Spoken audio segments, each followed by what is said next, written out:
For 15 years, Providence Cattle Company has been raising cows for harvest, and in those years, they've seen the business change drastically, not just in how they raise the cows, but when it comes to prices. Holding a calf in his arms is not something Providence Cattle Company owner Joe Plants typically does. Is he drinking? But this calf needs some extra attention. This is the lifestyle he's known for years. Joe grew up milking cows in northeastern Pennsylvania. The work is not always easy, but he wouldn't trade it for anything. To be able to care for God's creatures and feed people, it's a blessing. Joe has raised grass-fed cows since starting his company. However, since 2020, he says the way they do business has changed significantly. After the pandemic, the processing plant Joe used raised their price 100%, blaming the increase on higher wages. Then he got a similar message from the warehouse where their beef is stored. That price increase, 115%. Two of our major costs just doubled. Now I can't go to my customer and say, hey, that pound of ground beef you had last week is now double the amount. We wouldn't have any business. What Joe has seen locally parallels national data. In June of 2015, ground beef cost $4.22 per pound. 10 years later, that price is up to $6.12 per pound, a 45% increase, with the most dramatic increases coming in the last 2 years. The price increase for uncooked beef steaks is similar. Joe says other factors have contributed to the price increase, including around 10 million fewer cows, bulls, and calves in the country, and the price of diesel, feed, and hay all going up. The price of beef has never been this high. Now, I can get twice as much for a calf this year than I did, let's say, 10, 15 years ago. I can get twice as much, but all my costs are twice as much. With beef sales playing such a big role in the economy, he's trying to focus on what they do best and bring the best possible product to Tampa Bay. What we do is hard work, but it's very rewarding. You know, I wouldn't want to do anything else. Putting as much as he can into his cattle, Joe is hopeful prices will stabilize. In Pasco County, Matt Lackritz, Spectrum News. From his living room to his bedroom, this is the moment Christian Frazier has been waiting for. I love it! Christian is a Navy veteran. He works multiple jobs focused on taking care of other veterans. Until a few weeks ago, he was living in a hotel after Hurricane Milton tore the roof off his home.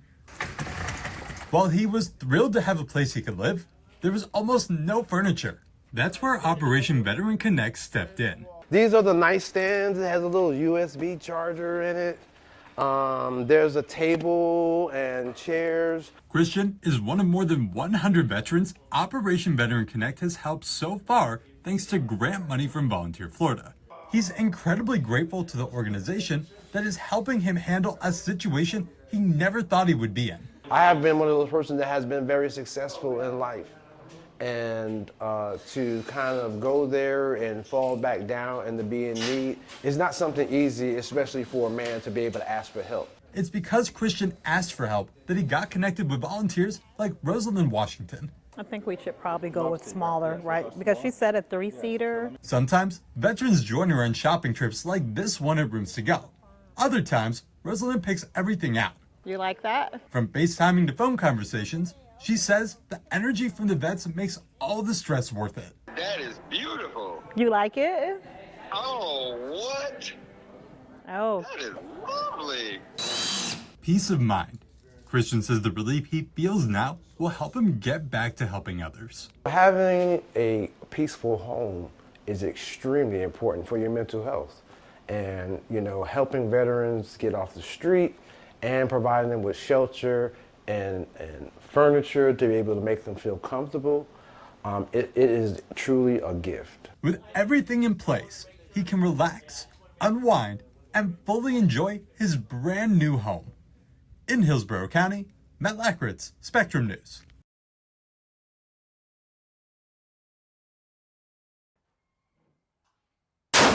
At the Dade City gun range is where Army veteran Carl Moore comes to relax. It's a little bit of a process. Carl grew up with his father taking him to ranges like this. He says his dad shot with the National Guard Marksmanship Unit in Arkansas. Like father, like son, this is where he finds his peace. Breathe in for 4 seconds, breathe out for 4 seconds. That's me slowing my heart rate down. That's me kind of brushing off everything that's in my daily life. Carl joined the Army in 2008. He says he wanted to be part of something bigger than himself. During his second deployment, he was trapped on a dirt road with no cover. I was on the ground firing back from the prone, and it felt like something blew up in it like a cinnamon firecracker. I don't know why. I smelled cinnamon. But when I went to try to get off the ground, I couldn't. Unable to walk, Carl says he pulled himself to safety with just his arms. He would later find out a bullet clipped his T10 vertebrae among other injuries. He didn't know what life would be like moving forward, but with support from his wife and the nonprofit Semper Fi in America's Fund, he says he's come a long way. Anytime I have reached out, they've been there, period. Michelle Hall, the director of case management for the nonprofit, met Carl in 2013. The organization has helped him with more than just his injuries. Carl's house was struck by lightning a few years ago, destroying every electrical item in his home. Semper Fi in America's Fund provided support as Carl waited for his homeowner's insurance to come through. It's a lifelong relationship. We meet them at bedside, we follow them through the whole recovery, and we stay with them even in the end. We say it's today together, today, tomorrow together. Carl says his relationship with the nonprofit is something he values, and he hopes others in situations like his know there are organizations here to help. We answered the call of our nation, and you know, there's a lot of us out here that deal with challenges every day because of it. And a lot of those challenges can be mitigated with support. The assistance has helped him through his biggest struggles, and now Carl says the future looks bright with Semper Fi in his corner. In Pasco County, Matt Lackritz, Spectrum News. I first spoke with Pinellas Park, who told me about the issues they were having. Then I reached out to a few other cities in Pinellas County to find out if they're having the same issue. Clearwater says flushable wipes do not break down in the sewage system like toilet paper. Largo says our team has had to install special cutting equipment in some pumps and spend extra time pulling pumps out of service to clean them. Gulfport says they can cause plumbing issues in residential homes where they may clump together, causing blockages and costly repairs. However, St. Petersburg says flushable wipes/rags tend to not be a singular problem within the system when an issue arises. However, the city has found that pumps have to be taken out of service and removed weekly at various lift stations throughout the city so they can be deragged. I spent the day in Pinellas Park to see firsthand the problem flushable wipes are causing. Opening this door is a gateway to a different world, the world of keeping Pinellas Park's infrastructure running smoothly. However, Utilities Public Works Manager James King says flushable wipes are creating a headache for the city. The wipes are either going to get stuck in the infrastructure of the gravity mains, the force mains, the pumps, which are located down here, or inside of our check valves that are in this dry side over here. It's in the dry side that teams with the city entered to fix their flushable wipes problem. SOAR foreman Kyle Carter says the work can be tedious, but it's needed to keep their systems running. If they didn't do this, there could be significant damage. This one, for both of them, usually takes about, I'd say, 30 minutes per check valve. This is just one of their 100 locations across Pinellas Park. Carter says removing the flushable wipes is not the best use of their time, but they have to dedicate time to addressing this gunk because of how quickly it gathers. So we pull out about 80 pounds of rags out of 2 valves. Yeah, just today. In one day. We have 2 stations in our city that we go to every single day, sometimes twice a day when it calls because it's backed up from the flushable wipes getting caught in the pumps.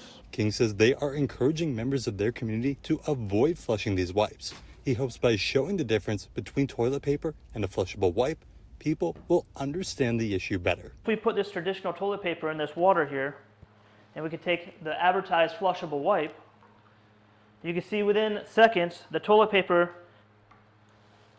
breaks down easily and it becomes part of the flow inside of the sewer infrastructure. The flushable wipe stays as is. It does not break down easily.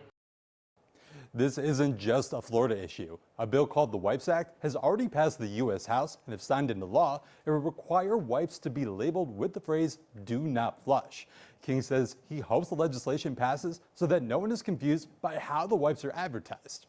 In studio, Matt Lackritz, Spectrum News. Laying back in this chair and getting his teeth removed, this is a surgery William Craven has been waiting nearly a decade to get. The 2-hour drive it takes to get to St. Pete Oral Surgery Institute is a small blip in William's journey. All right, I got you checked in. The girls will be with you shortly. All right, thank you very much. Serving in the Army during the Vietnam War, William was exposed to Agent Orange and developed cancer in 2016. He beat that cancer, but the radiation and chemo damaged his teeth. Deteriorating significantly over the years, he can't eat anything solid and has lost 55 pounds. This surgery will change his life. I'll be able to smile because I love to smile. And I'll be able to eat normal. Eat a steak. This is the second and final surgery William needs before he can get dentures. A few weeks ago, all of his top teeth were removed. Now come the bottoms. Everything on the top went okay. We did last time. It was great. You guys did phenomenal. I loved it. As the surgery team does their final checks, William says it's hard to believe he's nearly done. I've been trying to find out how I was going to get my teeth taken care of. 9 years now. This is not a surgery William could afford on his own. That's where the Wounded Veterans Relief Fund is stepping in. In 2024, through their Critical Dental Assistance Program, they provided dental care to more than 230 veterans in Florida, totaling just over $1 million. I went to several dentists to try and find out what it would cost, and to get my teeth replaced was $53,000. I can't afford that. And I don't know many veterans that can. This program removes that financial barrier. Oh, wow. Life-changing. With the surgery now over, William is one step closer to getting his smile and his life back. I'll see you in a little bit. Pleasure again. In St. Petersburg, Matt Lackritz, Spectrum News.